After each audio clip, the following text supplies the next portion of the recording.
இயேசு உங்களை நேசிக்கிறார்.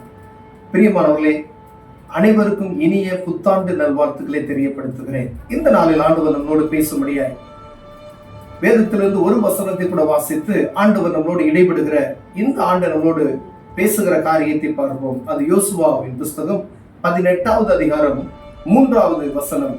அதை வாசித்து ஆவியானவர் நம்மளோடு இடைபடுகிற காரியத்தை பார்ப்போம். ஆகையால் யோசுவா இஸ்ரவேல் புத்திரரை நோக்கி, உங்கள் பிதாக்களின் தேவனாகிய கர்த்தர் உங்களுக்கு கொடுத்த தேசத்தை சுதந்திரித்துக் கொள்ள போகிறதற்கு நீங்கள் எந்த மட்டும் அசதியாய் இருப்பீர்கள். பிரியமானவர்களே, யோசுவா இந்த இடத்துல இஸ்ரவேல் ஜனங்களை பார்த்து ஒரு ஆண்டவர் உங்களுக்கு ஒரு வாக்குத்தத்தம் கொடுத்தார்.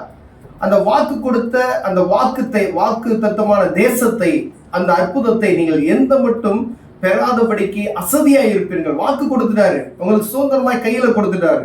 இதற்கு பின்பதாய் நம்ம எல்லா அதிகாரத்தையும் வாஸ்தவம் ஆண்டவர் அவர்களை வழிநடத்தி வந்த ஒவ்வொரு நாளும், ஒவ்வொரு மாதமும், ஒவ்வொரு வருடங்களும் கிருபையாய் இருக்கும். பிரியமானவர்களே, எகிப்து தேசத்திலிருந்து அடிமைத்தனத்தின் வீடாகிய எகிப்திலிருந்து அவர்களை விடுவித்து பரிசுத்த சந்ததியை அழைத்து கொண்டு வருகிறார்.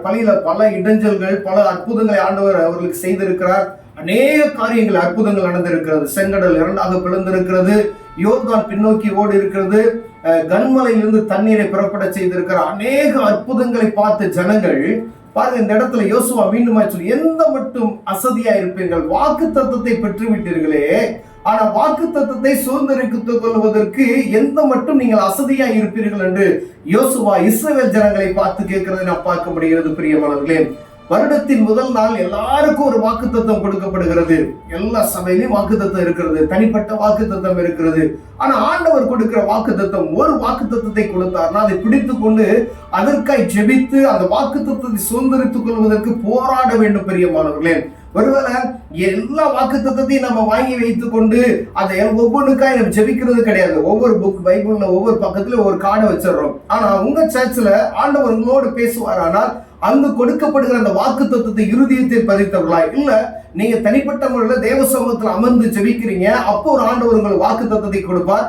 அந்த வாக்கு தத்துவத்தின் அடிப்படையில் அந்த ஆண்டு நீங்கள் ஜெபித்து அந்த வாக்கு தத்துவத்தை சுதந்திரித்துக் கொண்டீர்களா என்று பார்க்க முடிய ஆண்டவர் இந்த நாளில் உங்களோடு என்னோடு பேசுகிறார். பிரியமான இந்த புதிய ஆண்டு நம்முடைய வாக்கு தத்துவத்தை சுதந்திரிக்கிறதுக்கான ஆண்டாய் மாறுபடியே நாம் ஜெபிப்போம். பிரியமானவர்களே, இந்த மாதம் இந்த முதல் தேதியில ஆண்டவர் உங்களுக்கு வாக்கு தத்துவம் கொடுத்திருக்கிறார். அந்த வாக்கு தத்துவத்தை சுதந்திரித்துக் கொள்ளணும். அதுக்கு அசதியா இராதீங்க. இந்த ஆண்டு ஒரே நாள், முதல் நாளே தேவ சமூகத்தில் அமர்ந்து இந்த வாக்கு தத்துவத்தை எனக்கு கொடுத்தீங்களே ஆண்டவரே, இந்த வாக்கு தத்துவத்தை எனக்கு நிறைவேற்றி கொடுங்க என்று அனுதினமும் ஜெபிக்கணும். அப்பதான் வாக்கு தத்துவத்தை நிறைவேற்ற ஆண்டவர் வல்லமையுள்ள. வாக்கு கொடுக்கிற அவர் தான், ஆண்டவர் தான் பேசுறாரு உங்கள்கிட்ட. நான் வாக்கு தத்தத்தை வாங்கி பைபிள்ல காண வச்சுட்டு நான் பாட்டுக்கு அசதியா இருப்பேன் என்றால், யோசுவா சொல்லுகிறது போல இஸ்ரவேல் ஜனங்களை பார்த்து சொல்லுகிறார், வாக்குப்படின தேசத்தை நீங்கள் சுதந்திரித்துக் கொள்வதற்கு எந்த மட்டும் அசதியா இருப்பீர்கள் என்று அவர் சொல்லுகிறதை பார்க்க முடியாது. அப்படின்னா இந்த நாள் ஆண்டவர் உங்களோடு பேசுகிறார், என்னோடு பேசுகிறார். பிரியமானவர்களே, வாக்கு தத்துவத்தை நான் கொடுத்தையா, ஆனா நீங்க வாக்கு தத்துவத்தை சுதந்திரித்துக் கொள்வதற்கு எந்த மட்டும் நீங்கள் அசதியா இருப்பீர்கள். ஒவ்வொரு ஆண்டும் வாக்கு தத்துவம் கொடுக்கப்படுகிறது. கடைசி நாள்ல கூட ஆண்டவர் வாக்கு தத்துவத்தை நிறைவேற்றி கொடுப்பார். 365 நாட்கள்ல அது கடைசி நாட்களுக்குள்ள வாக்கு தத்துவத்தை நிறைவேற்றி கொடுக்க வல்லமையாக இருக்கிறார்.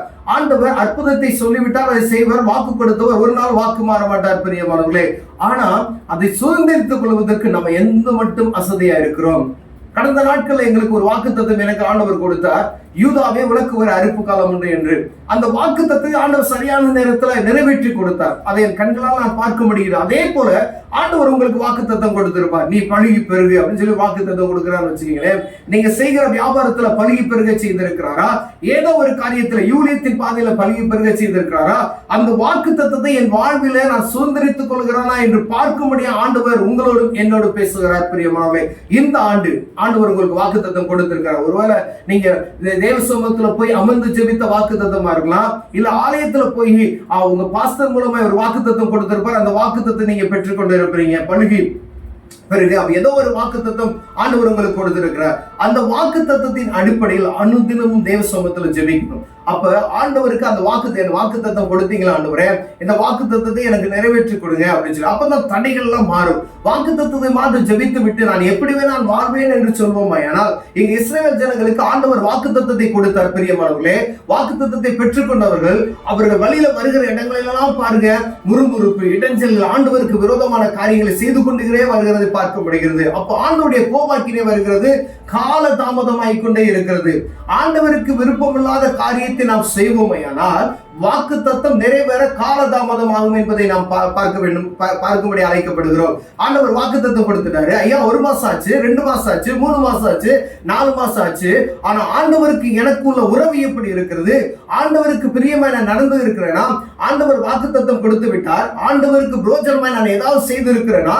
வாக்கு தத்தத்தை சுதந்திரிக்கணும்ன்ற ஆசை எனக்குள் இருக்கிறதா என்று பார்க்கும்படி ஆண்டவர் உங்களோடு என்னோடு பேசுகிறார். பிரியமானவர்களே, இந்த புதிய ஆண்டவர் நம்மை ஆசீர்வதிக்கும்படியாகவே இப்படிப்பட்டதான காரியத்தை நம்மளோட பேசுகிறார். இந்த வாக்குத்தத்தமான ஆண்டுல வாக்குத்தத்தை கொடுத்த ஆண்டவர் அந்த வாக்குத்தத்தத்தை நாம் சுதந்திரித்துக் கொள்ள வேண்டும் என்பதற்காக உங்களோடும் என்னோடு பேசுகிறார். ஒருவேளை உங்க சர்ச்சில் கொடுத்த வாக்குத்தத்தை குறித்து நீங்க கடுமையா தேவ சமூகத்துல அமர்ந்து ஜெபித்து, குடும்பமாய் ஜெபித்து, தனித்தனியா நீங்க ஒருவேளை உங்க குடும்பத்துல 4 பேர் இருக்காங்க அப்படின்னா, சபையில போனீங்கன்னா 4 பேருக்கு அந்த வாக்குத்தத்தம் கொடுத்திருப்பாங்க.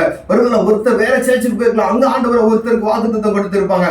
அவர் அந்த வாக்குத்தத்தை கொடுத்து நல்ல தேவ சமூகத்துல அமர்ந்து ஜெபிப்போமானா ஆண்டவர் இந்த ஆண்டு பெரிய காரியத்தை செய்ய வல்லமையுள்ளவர் இருக்கிறார். பிரியமானவர்களே, வாக்கு தத்தத்தை நாம் சுதந்திரித்துக் கொள்ள போகிறோம். வாக்கு மாறாதவர், வாக்கு கொடுத்தவர் வாக்கு மாறாதவர். அவர் பொய் சொல்ல ஒரு மனிதன் அல்ல. பிரியமானவர்களே, வாக்கு கொடுத்த ஆண்டவர் அற்புதமாய் நடத்துவார். கண்களை மூடுவோம், ஜெபம் செய்வோம். அன்பின் தகப்பனே, இந்த புதிய ஆண்டு நாங்கள் வாக்கு தத்தத்தை சுதந்திரித்துக் கொள்ளுகிற ஆண்டாய் மாறட்டும்.